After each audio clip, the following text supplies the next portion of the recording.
Good morning everyone. आज मैं आप लोगों को जो समय बर्बाद करते हैं इधर उधर की बातों से और अपनी सहेलियों से गॉसिप करके, उस समय को किस तरह से यूज करें और किस तरह से लोग बार बार किसी को कॉल करने से, किसी के यहाँ बार बार चले जाने से, टाइम पास करने से किस तरह से बेइज्जती होती है। आज मैं आपको एक कहानी सुनाती हूँ। दो फ्रेंड्स थी, उसका नाम एक का संस्कृति था, एक का नाम सृष्टि था। दोनों बहुत गहरी दोस्त थी। संस्कृति इंग्लिश मीडियम स्कूल में पढ़ाई की थी और सृष्टि जो थी वो हिंदी मीडियम स्कूल में, सरकारी स्कूल में पढ़ाई की थी।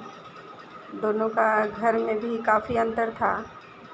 सृष्टि थोड़ा गरीब फैमिली से थी और संस्कृति थोड़ा अच्छा मिडिल क्लास में थी, मतलब खाते पीते घर की थी। फिर भी दोनों में दोस्ती था। दोनों एक दूसरे के यहाँ आना जाना, फ़ोन पर बातें करना करती थी हमेशा। और सृष्टि हमेशा संस्कृति को हमेशा फ़ोन करते रहती थी।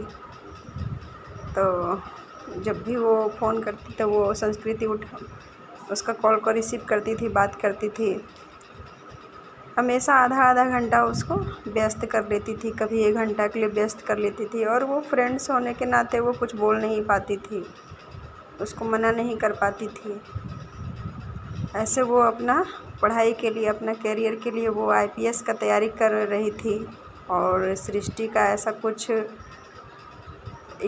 भी टारगेट नहीं था आगे के लिए, केवल वो पढ़ाई करे जा रही थी। और ऐसा उसका कुछ टारगेट नहीं था कि आगे चल के उसको क्या करना है, क्या बनना है। तो इसी तरह फ़ोन पर बातें करते रहती थी। उसकी संस्कृति की मम्मी को ये चीज़ अच्छा नहीं लगता था कि हमेशा मेरी बेटी फ़ोन पर व्यस्त रहती है, टाइम बर्बाद करती है, इस तरह उसका करियर ख़राब हो जाएगा और वो अच्छा से ध्यान नहीं दे पाएगी पढ़ाई में और अपना तैयारी में।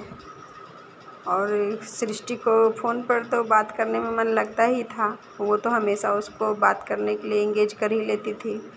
और कभी कभी मन नहीं लगता था तो वो उसका घर भी आ जाती थी बैठने के लिए, थोड़ा सा बात करने के लिए। तो एक दिन इसी तरह संस्कृति और उसकी मम्मी घर में बैठी हुई थी, दोनों बात कर रही थी माँ बेटी। तब तक सृष्टि आई अपनी सहेली से मिलने के लिए, टाइम निकाल करके सोची कि थोड़ा देर उसके साथ बैठेंगे, बात करेंगे। तो जब तक दरवाज़ा पर पहुंची तो वो माँ बेटी का बात करते हुए सुन रही थी। तो उसकी मम्मी उसको, संस्कृति को पूरा डांट रही थी कि उस लड़की को तो कुछ करना नहीं है, आगे बढ़ना नहीं है, उसका घर में तो ऐसा कुछ सिस्टम नहीं है, ऐसा कुछ नियम नहीं बना हुआ है, उसको आगे बढ़ना है, कुछ करना है।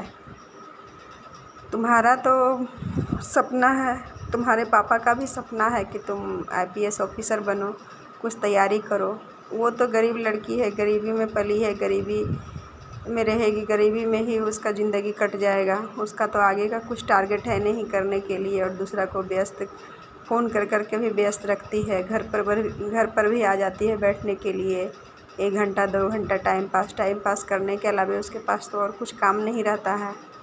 पढ़ाई पता नहीं कब करती है, इधर उधर खाली घूमना, इधर उधर की बातें करना और केवल तुम्हारा टाइम बर्बाद करना, फ़ोन करना और गॉसिप करना। उसके अलावा उसको तो कुछ सीखना नहीं है ज़िंदगी में, बस यही काम उसका है। और तुम उसका फ़ोन मत उठाया करो, उसके पास ज़्यादा बैठा मत करो, अपना करियर पर ध्यान दिया करो। इस तरह से संस्कृति की मम्मी उसको डांट रही थी। और वो सृष्टि थोड़ा दीवार का ओट में खड़ा होकर के सारा बात सुन ली कि मेरा आने जाने से, मेरा कॉल करने से इसकी मम्मी को अच्छा नहीं लगता है, लेकिन मेरी सहेली हमको कभी कुछ बताई नहीं, ना हमको इग्नोर की। तो वो चुपचाप अंदर नहीं घुसी और दरवाजे पर से ही सारा बात सुन करके वो लौट के चली गई। फिर संस्कृति को वो कॉल करना बंद कर दी। तो संस्कृति ऐसे ही उसको व्हाट्सएप पर मैसेज करके पूछती है। तो वो बोली कि अभी हम यहाँ 3 महीना के लिए अब यहाँ नहीं रहेंगे, अपना नानी घर जा रहे हैं और 3 महीना के बाद ही लौटेंगे।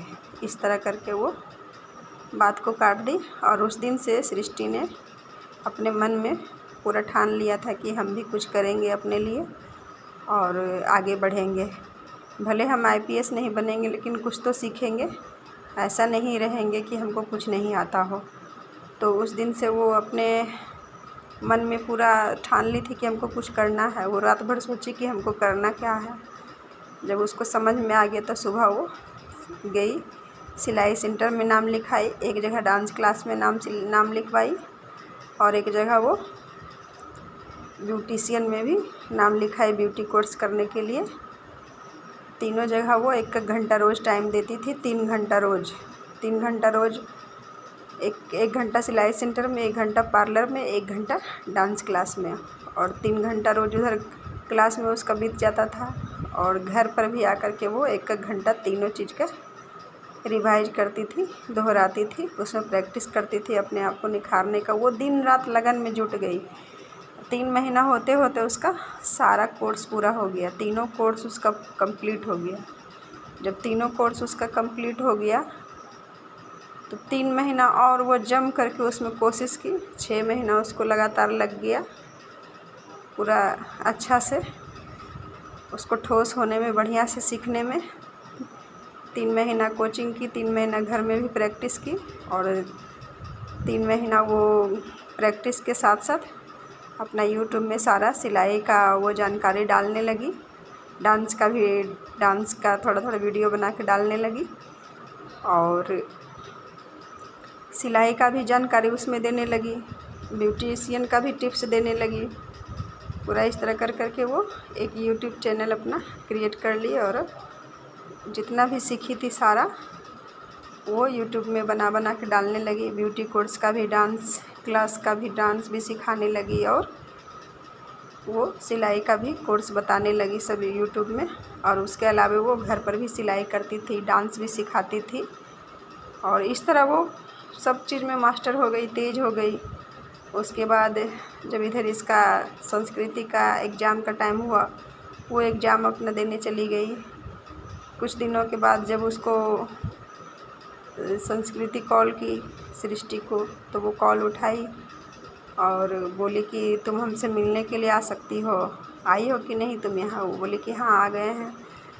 तो दोनों सहेली मिली तो वो बताई कि अपना चैनल का नाम बोली, वो देखी तो बोली कि वाह, तुम हमसे भी ज़्यादा आगे निकल गई है, अपने आप को तुम इम्प्रूव की है, तो अपना टाइम का बहुत ही अच्छा सदुपयोग की है। तो किसी का बात इतना ईगो पर कोई कोई ले लेता है, किसी का बात से एक आदमी इतना इंसल्ट हो जाता है कि उसको जवाब नहीं देता है। जवाब देता है उसको कुछ हासिल करके। इस तरह जवाब देने से, लड़ने से किसी से या फिर इससे कुछ होने वाला नहीं है। ठोस जवाब तभी मिलता है जब आप उसको कुछ करके दिखाइए, तब उसका मुंह तोड़ जवाब मिलता है। जवाब नहीं, मुंह तोड़ जवाब मिलता है। और वही सृष्टि ने मुंह तोड़ जवाब उसकी मम्मी को दिया कि अपने आप को इतना इम्प्रूव की, इतना मेहनत की, इतना कड़ी मेहनत में तपा दी कि एकदम 6 महीना में वो अपने आप को साबित करके दिखा दी। यूट्यूब का उसका इनकम अलग से आने लगा और घर पर जो क्लास करवाती थी उसका अलग से इनकम आने लगा। अब वो गरीब नहीं रह गई थी, उसके पास महीने का बहुत सारा इनकम आता था और इस तरह वो बहुत जल्दी ही अपना करियर बना ली। ज़रूरी नहीं है कि कोई IPS बने तभी उसका करियर बनेगा, कोई डॉक्टर बने तभी उसका करियर बनेगा। मैं ये नहीं कहती हूँ कि डॉक्टर नहीं बनना चाहिए, IPS नहीं बनना चाहिए, सब कुछ बनना चाहिए, लेकिन उसके अलावा भी बनने के लिए बहुत कुछ है। अपने आप को साबित करने के लिए, अपने आप को सीखने के लिए, अपना समय को अच्छा से यूजफुल बनाने के लिए बहुत सारा नॉलेज है, ज्ञान है, उसको आप सीख सकते हैं, कर सकते हैं। अपना 24 घंटा को अच्छा से यूज कर सकते हैं। ऐसा नहीं कि फालतू का इधर उधर का बात करके अपने भी परेशान जी बने और दूसरे को भी परेशान करते रहें कॉल कर कर के बार बार। अपना समय को भी यूज कीजिए और दूसरों को भी उसका समय को भी यूज करने के लिए अच्छा तरीका उसको बताइए, ताकि वो कभी उसको पछताना नहीं पड़े कि मेरे पास समय कम पड़ गया है। अपना समय को हमेशा अच्छे कामों में लगाइए और अपने आप को निखारते रहिए, क्योंकि विद्वान की सब जगह पूजा होती है और मूर्ख का कहीं इज्जत नहीं होता है।